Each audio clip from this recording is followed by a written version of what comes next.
Bank x में 3 नकाबचोर घुस आते हैं। उनमें से एक गार्ड को मार के बेहोश कर देता है और उसके बाद सीधा कैश काउंटर पे चला जाता है। चलो जल्दी जल्दी सब कैश निकालो। दूसरा सबको हाथ ऊपर करने बोलता है और बंदूक लेके खड़ा हो जाता है। और तीसरा सीधा मैनेजर के केबिन में जाता है। तभी अंदर से 2 गोलियां चलने की आवाज आती है। तीसरा चोर बाहर आता है और बाकी चोरों से कहता है, भागो यहाँ से भागो, मैनेजर मर गया है, भागो यहाँ से। और तीनों चोर वहाँ से भाग जाते हैं। डिटेक्टिव मेहुल पास में ही था तो तुरंत बैंक में पहुंच जाता है। सिक्योरिटी गार्ड मेहुल को बताता है कि 3 चोर अंदर आए और मुझे मार के बेहोश कर दिया। फिर एक बैंक का वर्कर आगे आता है और मेहुल को और डिटेल्स बताता है। वो बताता है कि 2 चोर यहीं बाहर रुक गए थे और एक चोर मैनेजर के केबिन में घुस गया था। फिर वहाँ से 2 गोलियां चलने की आवाज आई और फिर तीनों चोर भाग गए। मेहुल अंदर जाके देखता है तो मैनेजर की डेथ हो जाती है और लॉकर खुला रहता है और सारे पैसे गायब होते हैं। मेहुल मैनेजर के पास जाके देखता है तो मैनेजर को एक गोली लगी होती है। बाहर मुझे बताया कि 2 गोली चलने की आवाज आई, लेकिन मैनेजर को तो एक ही गोली लगी हुई है। फिर मेहुल यहाँ वहाँ देखता है तो उसे दीवार पे 2 गोलियों के निशान दिखते हैं, लेकिन इन निशानों में कुछ गड़बड़ है। क्या गड़बड़ है, क्या आप सोच सकते हैं?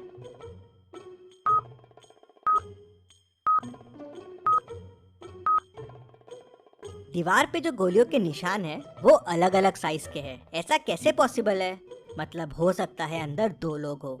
मेहुल देखता है कि केबिन में आने के 2 रास्ते हैं, तो हो सकता है चोर एक रास्ते से आया हो और वो दूसरा वाला आदमी दूसरे रास्ते से। तभी गार्ड अंदर आता है और मेहुल को तीनों चोरों के बारे में क्लू देता है। क्या आप चोरों को वापस देख के बता सकते हैं क्या क्लू होगा?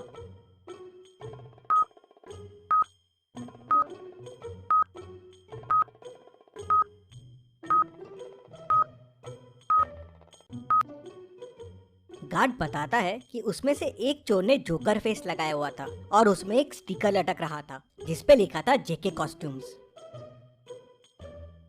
मेहुल तुरंत बैंक को सील कर देता है। अब ना किसी को बैंक से बाहर जाने की परमिशन थी, ना किसी को अंदर आने की। मेहुल तुरंत जेके कॉस्ट्यूम्स पहुंच जाता है। वहाँ के ओनर से उस जोकर फेस के बारे में पूछता है तो ओनर बताता है कि हाँ, एक आदमी कल जोकर फेस लेके गया था और वो अपना वॉलेट भी यहीं भूल गया है। मेहुल वॉलेट खोल के देखता है तो उसमें उसे एक रिसिप्ट और थोड़ा कैश मिलता है। क्या आप रिसिप्ट को देख के बता सकते हैं इससे मेहुल को और क्या क्लू मिल सकते हैं?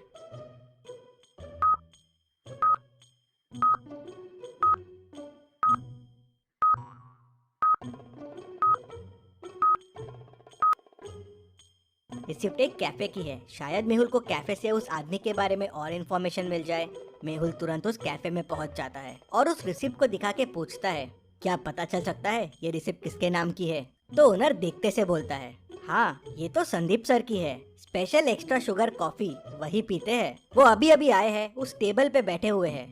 तभी संदीप का ध्यान मेहुल पे जाता है। वो देख के डर जाता है और वहाँ से भागने की कोशिश करता है, लेकिन मेहुल उसे पकड़ लेता है। संदीप मेहुल को बताता है कि बैंक लूटने वो 3 लोग गए थे, लेकिन उन्होंने बैंक नहीं लूटा और बिना पैसे लिए ही भाग गए। किसी ने मैनेजर को गोली मार दी थी, इसलिए वो घबरा गए थे।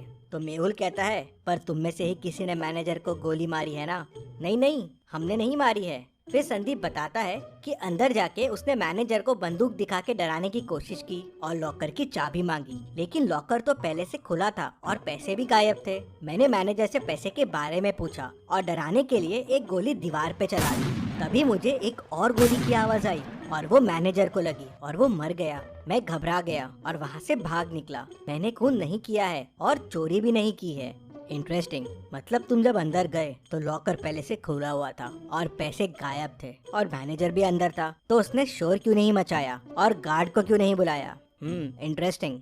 मेहुल वापस बैंक जाता है और लॉकर की चाबी पे फिंगरप्रिंट्स देखता है, तो वो मैनेजर के ही रहते हैं। मतलब पैसे मैनेजर ने ही निकाल के दूसरे आदमी को दिए हैं। लेकिन अगर दूसरा आदमी चोरी के लिए आया था तो मैनेजर ने शोर क्यों नहीं मचाया?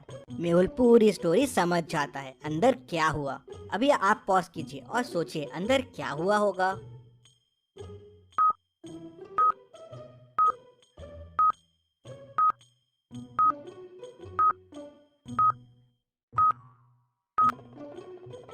तो तो चलिए अब देखते हैं अंदर क्या हुआ था। वो दूसरा आदमी इस कबर्ड के पीछे छुपा हुआ था। जब चोर ने गोली चलाई तब इसने भी कबर्ड के पीछे से गोली चलाई। चोर की गोली तो दीवार पे लगी, लेकिन इसकी गोली मैनेजर को लग गई, जिससे वो मर गया। दूसरा आदमी अभी भी बैंक में ही है और वो बैंक का वर्कर है, क्योंकि दूसरे दरवाजे से बैंक के एम्प्लॉय लोग ही आते जाते थे। मेहुल केबिन से बाहर आता है और बैंक के सारे कर्मचारियों को देखता है और उसे 3 लोगों पे शक जाता है। क्या आप इन तीनों को देख के बता सकते हैं तीनों में से वो दूसरा आदमी कौन हो सकता है? सोचिए और मुझे आपका आंसर कमेंट करके बताइए।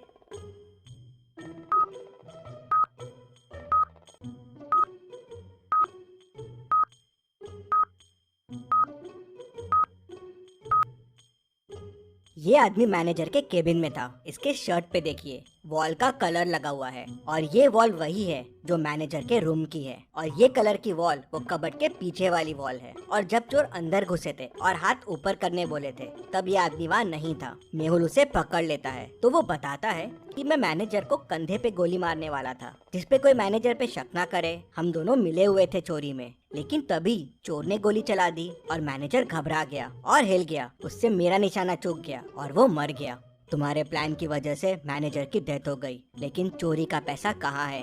सर, प्लान के हिसाब से मुझे मैनेजर के कंधे पे मार के चोरी करके बैंक से भागना था और फिर पीछे वाली खिड़की से वापस आ जाना था। पैसों का बैग वहीं पीछे वाली खिड़की पे छोड़ देना था, लेकिन मैनेजर मर गया तो मैं घबरा गया। मैंने पैसे यहीं से पीछे वाली खिड़की में फेंक दिए, जहाँ से मैनेजर का पार्टनर पैसे उठाने वाला था। लेकिन ये मैनेजर का पार्टनर है कौन?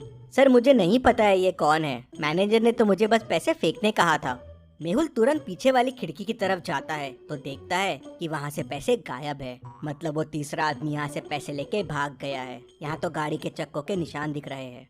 मेहुल गाड़ी के निशान को फॉलो करता है तो वो उस कार तक पहुँच जाता है और उसे पकड़ लेता है। वो आदमी कार से बाहर आता है। तुम भाग क्यों रहे थे? सर, मैं डर गया था। मैं पैसे लेने के लिए पीछे वाली खिड़की के पास गया था, लेकिन वहाँ पैसे नहीं थे और मैनेजर की डेथ हो गई थी, तो मैं घबरा गया और वहाँ से भाग गया। क्या पैसे तुम्हारे पास भी नहीं है? तो फिर पैसे किसके पास है? सर, हो सकता है मैनेजर के चौथे पार्टनर के पास पैसे हो। चौथा पार्टनर? हाँ सर, मैंने मैनेजर को कई बार चौथे पार्टनर से बात करते हुए सुना है। वो बैंक का ही आदमी है। मेहुल समझ जाता है कि वो कौन है। क्या आप सोच सकते हैं वो कौन है? पूरी स्टोरी को ध्यान से समझिए, सारे क्लूज को ध्यान से देखिए, सोचिए और मुझे आपका आंसर कमेंट करके बताइए कि चौथा पार्टनर कौन है जिसने पैसे उठाए हैं।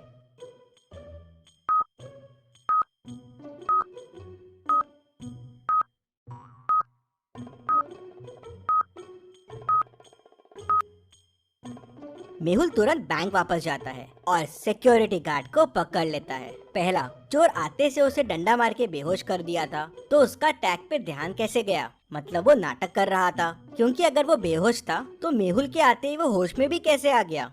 मतलब चोरों के भागते से वो होश में आ गया। तीसरा, उसके शूज में वही मिट्टी लगी है जो पीछे वाली खिड़की के पास है, मतलब वो वहाँ जाके आया है। मेहुल उसे, चोर को, मैनेजर के दोस्त को और खूनी सबको पकड़ लेता है और जेल में डाल देता है। Detective Mehul rocks. इसी बात पे जल्दी से वीडियो को लाइक कर दीजिए। चलिए अगली पहेली देखते हैं। बैंक एक्स का मैनेजर कल किडनैप हो गया था और आज बैंक एक्स में चोरी हो गई। पुलिस मैनेजर को ढूंढ नहीं पा रही थी, तो डिटेक्टिव मेहुल को केस सॉल्व करने के लिए बुला लेते हैं। मेहुल को किसी का कॉल आता है और वो उसे बैंक मैनेजर का लोकेशन बता देता है। मेहुल लोकेशन पे पहुंचता है तो मैनेजर रस्सी से बंधा हुआ होता है। वो मेहुल को बताता है कि कल किडनैपर्स ने मुझे यहाँ बंद कर दिया, मुझसे बैंक के लॉकर्स के कोड पूछे और मुझे यहीं छोड़ के भाग गए। जल्दी से मेरी रस्सी खोलो। क्या मैनेजर सच बोल रहा है? आपको क्या लगता है? मुझे कमेंट में बताइए।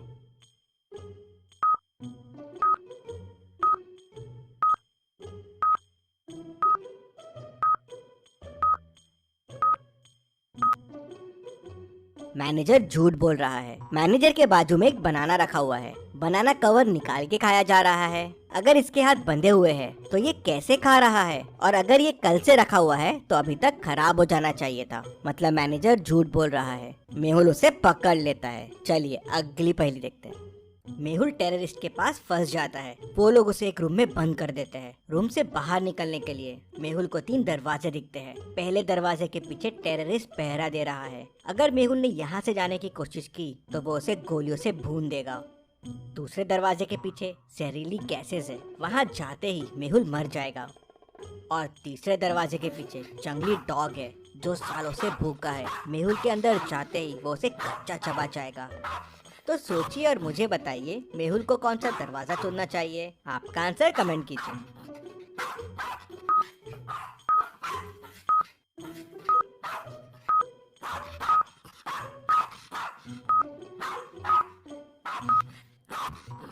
चलिए इसका आंसर देखते हैं। मेहुल तीसरा डोर चुनेगा। अगर डॉग सालों से भूखा है तो अब तक तो मर गया होगा, तो मेहुल के लिए ये